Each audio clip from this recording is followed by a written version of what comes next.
हरि ओम ओम नमो भगवते वासुदेवाय। सज्जनों, आप देख रहे हैं हमारे अनंत पत्र न्यूज चैनल पर श्री नरसिंह महापुराण की कथा। अब आज की कथा का प्रसंग है कि हनुमान जी का लंका में जाना है और सीता से भेंट करना है और लंका का दहन करके श्री राम को समाचार देने की कथा है।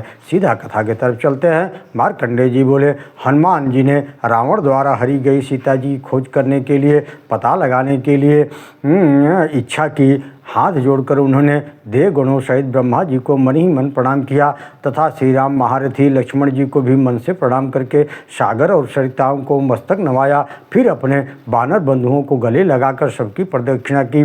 फिर पराक्रमी पवन कुमार सहज शक्ति प्राप्त हुए। वायु के सदृश बल का आवेश हो गया उनके अंदर और महान महेंद्र पर्वत को पैरों से दबाकर उसके शिखर से आकाश की ओर उछल पड़े। वायुपुत्र हनुमान जी श्री रामचंद्र जी के कार्य में साधन में तत्पर हो जब वह अपने पिता वायु के मार्ग से चले जा रहे थे, उनका थोड़ी देर तक विश्राम देने के लिए समुद्र में मैनाक पर्वत पानी से बाहर निकल आए और वो उसे देख करके वहाँ उन्होंने थोड़ा सा रुक करके आदरपूर्वक बातचीत की और फिर अपने वेग से उछलते हुए वे दूर चले गए। मार्ग में सिंहिका नाम की एक राक्षसी थी। उसने जल के मुंह फैला रखा था। हनुमान जी उसके मुंह में जा पड़े और मुंह में पड़ते ही वेगपूर्वक उसके भीतर घुस करके पुनः बाहर निकल आए। इस प्रकार सिंहिका के मुख से निकल करके पवन कुमार उस समुद्र प्रदेश को लांघते हुए त्रिकूट पर्वत पर शिखर पर एक महान वृक्ष के ऊपर जा उतरे। उत्तम पर्वत पर दिन बिताकर हनुमान जी वहीं सायंकाल संध्योपासना किया। फिर रात में धीरे से वे लंका की ओर चले और जब वे मार्ग में लंका नाम की एक नगर देवता को जीत कर उन्होंने नाना प्रकार से लंकापुरी में प्रवेश किया। तदनंतर जब सब राक्षस गहरी नींद में सो गए तब हनुमान जी रावण के समृद्धशाली भवन में प्रवेश किया। वहाँ रावण बड़े पलंग पर सो रहा था। हनुमान जी ने देखा उसके 10 मुखों में बड़ी भयानक दाढ़ें थी और हजारों स्त्रियों के साथ वह सोया था। उस सुंदर भवन में सीता जी कहीं नहीं दिखाई दी। सीता जी का दर्शन न होने से हनुमान जी बहुत दुखी हुए।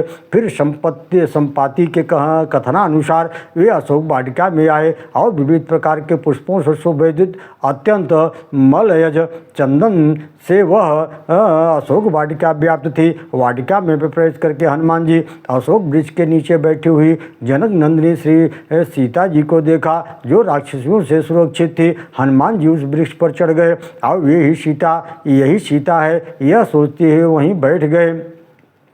बहुत सी स्त्रियों से घिरा हुआ वहाँ रावण आ गया और उसने सीता से कहा, मैं काम पीड़ित हूँ, मुझे स्वीकार करो। जब अब श्रृंगार धारण करो और श्री राम की ओर से मन हटा लो।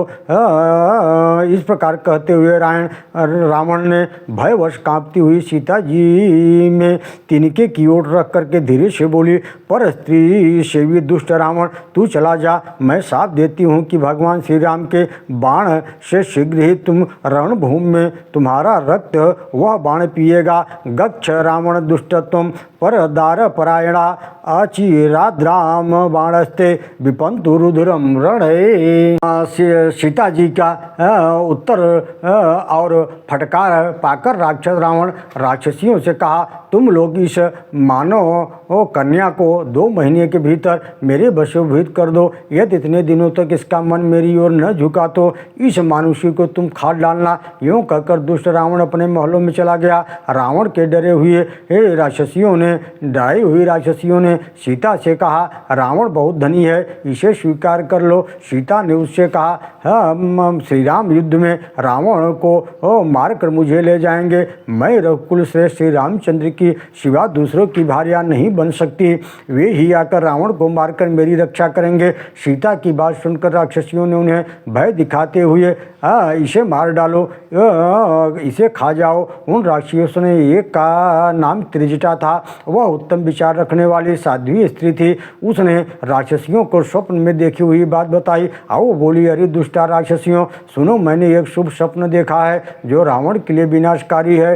समस्त राक्षसों के साथ रावण की मौत के मुंह में डालने वाला है। भ्राता लक्ष्मण के साथ श्री रामचंद्र जी का विजय सूचक है और सीता के पति मिलने वाला है। त्रिजटा की बात सुनकर वे सभी राक्षसियां सीता के पास हटकर दूर चली गई।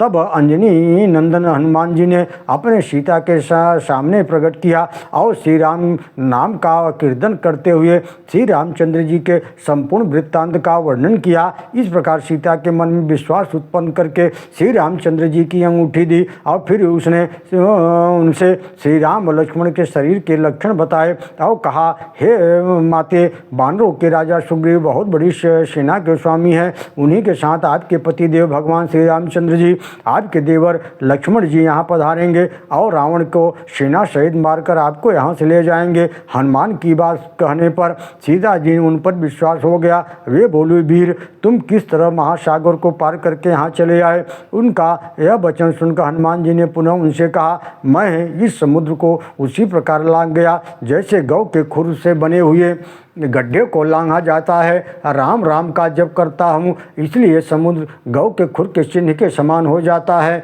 मैं आपसे सत्य कह रहा हूँ, आप बहुत शीघ्र श्री रामचंद्र जी का दर्शन करेंगे। इस प्रकार दुख में डूबी हुई जनक नंदिनी सीता को आश्वासन देकर और उनसे पहचान के लिए चूड़ामणि पाकर श्री राम के प्रभाव से काक रूपी जयंत के पराभव की कथा सुनकर वहाँ से चल देने का विचार करके हनुमान जी सीता को नमस्कार करने के पश्चात प्रस्थान किया। तत्पश्चात सोच करके हनुमान जी ने रावण के उस संपूर्ण क्रीड़ावन अशोक वाटिका नष्ट भ्रष्ट कर डाला। वन के द्वार पर स्थित हो उच्च स्वर से सिंहनाद करते हुए बोले, भगवान श्री रामचंद्र की जय। फिर तो युद्ध के लिए सामने आए हुए अनेक राक्षसों को मारकर सेना और सेनापतियों का संहार कर डाला। इसके बाद रावण के सेनापति अक्षय कुमार को अश्व सारथी सहित यमलोक पहुंचा दिया। इस पर रावण पुत्र इंद्रजीत ने वर के प्रभाव से उन्हें बंदी बना लिया, रावण के सम्मुख उपस्थित किया और वहां से छूटकर वे श्री राम, लक्ष्मण और सुग्रीव के यश का कीर्तन करते हुए संपूर्ण लंकापुरी को जला करके भस्म कर दिया। दुष्ट आत्मा रावण को डांट बता करके पुनः सीता जी से वार्तालाप किया। फिर पराक्रमी हनुमान जी समुद्र के इस पार आकर के अपने बानर बंधुओं से मिले और सीता जी के दर्शन का समाचार सुनाकर सबको सम्मानित किया। तत्पश्चात हनुमान जी सभी बानरों के साथ मधुवन में आए और उसके रखवाले को मारकर उन्होंने वहाँ साथियों को मधुपान कराया और स्वयं भी पिया। इस कार्य में बाधा देने वाले दधिमुख नामक के बानर को सब ने धरती पर दे मारा। इसके बाद हनुमान जी सब बानरों के साथ आनंदित हो आकाश में उछलते हुए श्री राम लक्ष्मण के निकट जा पहुँचे। वहाँ उन दोनों के चरणों में प्रणाम कर विशेषतः सुग्रीव को मस्तक झुकाकर समुद्र लांघने से लेकर सारा समाचार न सुनाया और यह भी कहा कि मैंने अशोक वाटिका के भीतर सीता देवी का दर्शन किया है। उन्हें राक्षसियों से घेरे हुए थी, उन्हें और बहुत दुखी होकर के आपका ही स्मरण कर रही थी। उनके मुख पर आंसुओं की धारा बह रही थी, वे बड़ी दीन अवस्था में थी। हे रघुनंदन, आपकी धर्मपत्नी सुमुखी सीता वहाँ भी शील और सदाचार से संपन्न है। मैंने सब जगह ढूंढते हुए पतिव्रता जानकी को अशोक वन में पाया,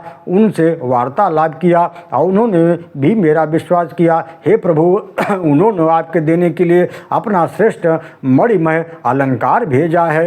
यह कहकर हनुमान जी भगवान श्री राम को वह उत्तम चूड़ामणि दे दी और कहा, हे प्रभु, आपकी धर्म पत्नी सीता जी ने यह संदेश भी कहला भेजा है कि महान व्रत का पालन करने वाले महाराज चित्रकूट पर्वत पर जब आप मेरी गोद में सिर रखकर सो गए थे तो उस समय काक भेषधारी जयंत का जो आपने मानवर्धन किया था उसे स्मरण करें। हे राजेंद्र, प्रभु, उस कौए के थोड़े से ही अपराध पर उसे दंड देने के लिए आपने जो अद्भुत कर्म किया था उसे देवता और असुर भी नहीं कर सकते। उस समय तो आपने ब्रह्मास्त्र का प्रयोग किया था, क्या इस रावण को पराजित नहीं करेंगे? इस प्रकार बहुत सी बातें कहकर सीता जी रोने लगी। यह है दुखनी सीता का वृत्तांत। आप उन्हें उस दुख से मुक्त कराने का प्रयत्न कीजिए। पवन कुमार हनुमान जी के कहने पर सीता जी का वह संदेश सुन सुंदर आभूषण देख करके भगवान श्री राम ने उन कपिवर हनुमान जी को अपने गले लगाकर रोने लगे